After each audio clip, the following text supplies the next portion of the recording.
Dictation start होगा 5 second बाद। Start.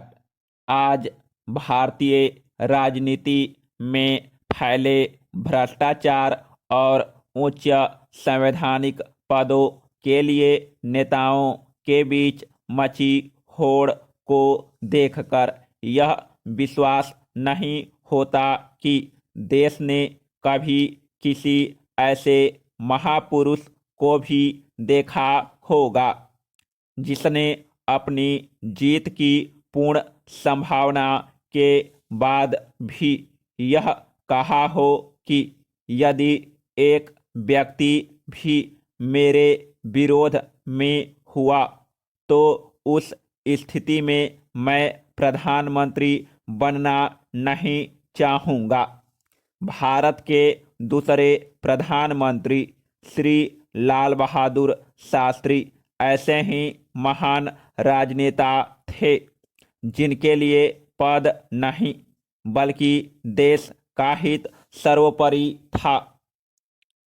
27 मई 1964 को प्रथम प्रधानमंत्री पंडित जवाहरलाल नेहरू की मृत्यु के बाद देश का साहस एवं निर्भीकता के साथ नेतृत्व करने वाले नेता की जरूरत थी।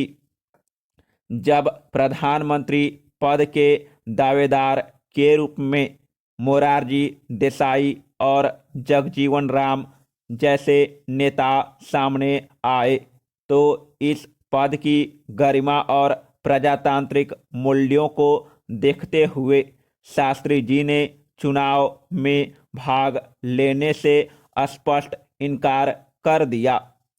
अंततः कांग्रेस के तत्कालीन अध्यक्ष कामराज ने कांग्रेस की एक बैठक बुलाई जिसमें शास्त्री जी को समर्थन देने की बात की गई और 2 जून 1964 को कांग्रेस के संसदीय दल ने सर्वसम्मति से उन्हें अपना नेता स्वीकार किया। इस तरह 9 जून 1964 को लाल बहादुर शास्त्री देश के दूसरे प्रधानमंत्री बनाए गए।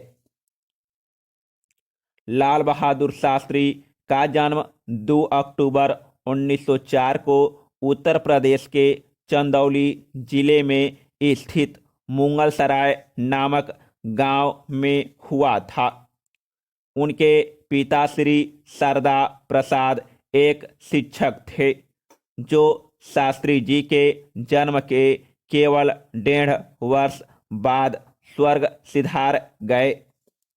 इसके बाद उनकी मां रामदुलारी देवी उनको लेकर अपने मायके मिर्जापुर चली गई।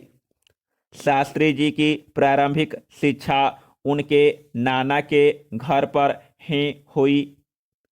पिता की मृत्यु के बाद उनके घर की आर्थिक स्थिति अच्छी नहीं थी। ऊपर से उनका स्कूल गंगा नदी के उस पार स्थित था। नाव से नदी पार करने के लिए उनके पास थोड़े से पैसे भी नहीं थे। ऐसी परिस्थिति में कोई दूसरा होता तो अवश्य अपनी पढ़ाई छोड़ देता, किंतु शास्त्री जी ने हार नहीं मानी। वे स्कूल जाने के लिए तैरकर गंगा नदी पार करते थे।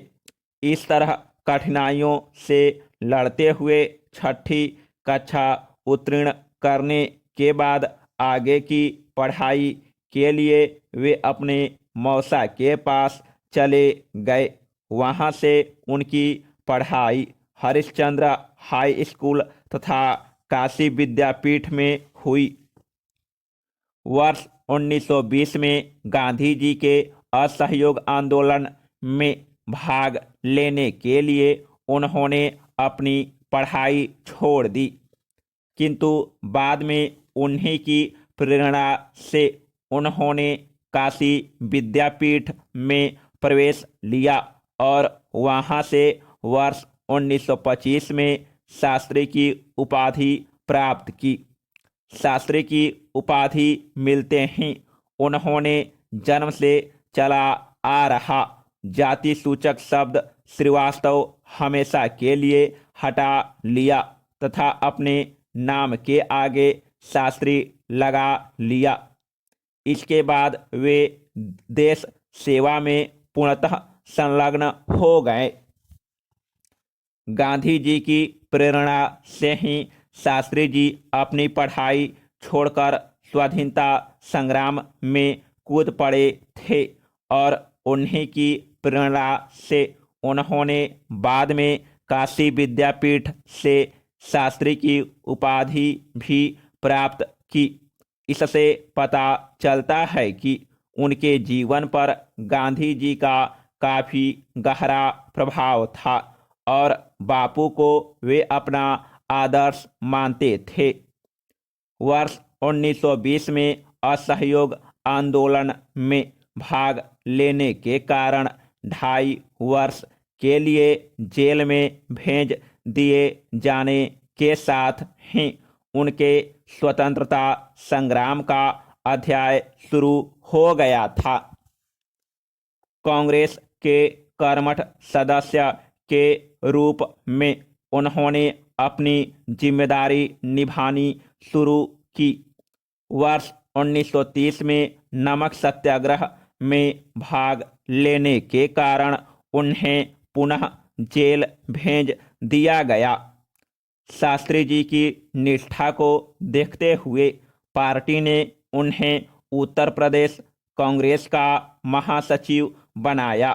ब्रिटिश शासनकाल में किसी भी राजनीतिक पार्टी का कोई पद कांटों की सेज से कम नहीं हुआ करता था, पर शास्त्री जी वर्ष 1935 से लेकर वर्ष 1938 तक इस पद पर रहते हुए अपनी जिम्मेदारियां निभाते रहे।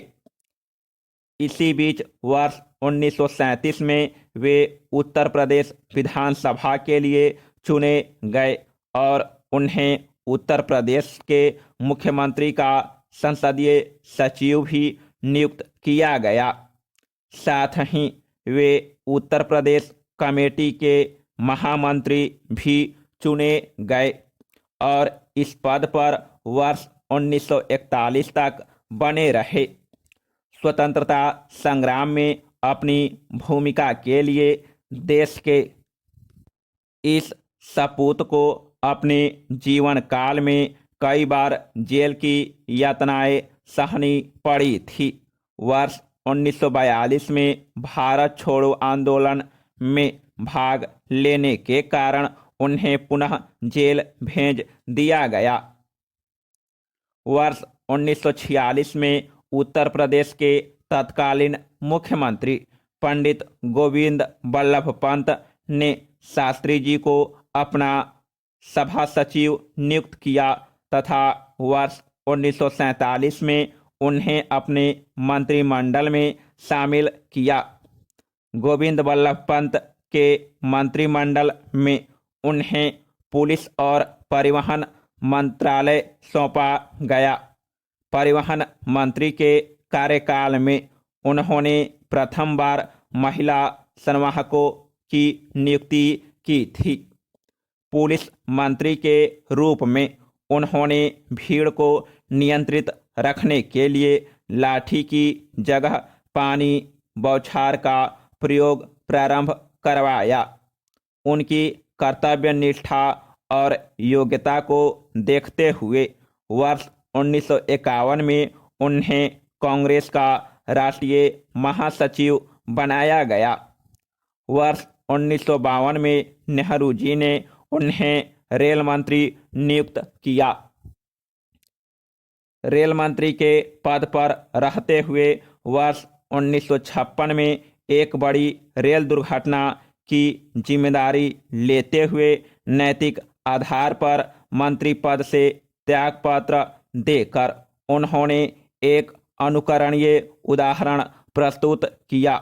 वर्ष 1957 में जब वे इलाहाबाद से संसद के लिए निर्वाचित हुए तो नेहरू जी ने उन्हें अपने मंत्रिमंडल में परिवहन एवं संचार मंत्री नियुक्त किया। इसके बाद उन्होंने वर्ष 1958 में वाणिज्य और उद्योग मंत्रालय की जिम्मेदारी संभाली। वर्ष 1961 में पंडित गोविंद बल्लभ पंत के निधन के उपरांत उन्हें गृह मंत्री का उत्तरदायित्व सौंपा गया। उनकी कर्तव्य निष्ठा एवं योग्यता के साथ साथ अनेक संवैधानिक पदों पर रहते हुए सफलतापूर्वक अपने दायित्वों को निभाने का ही परिणाम था कि 9 जून 1964 को वे सर्वसम्मति से देश के दूसरे प्रधानमंत्री बनाए गए। समाप्त।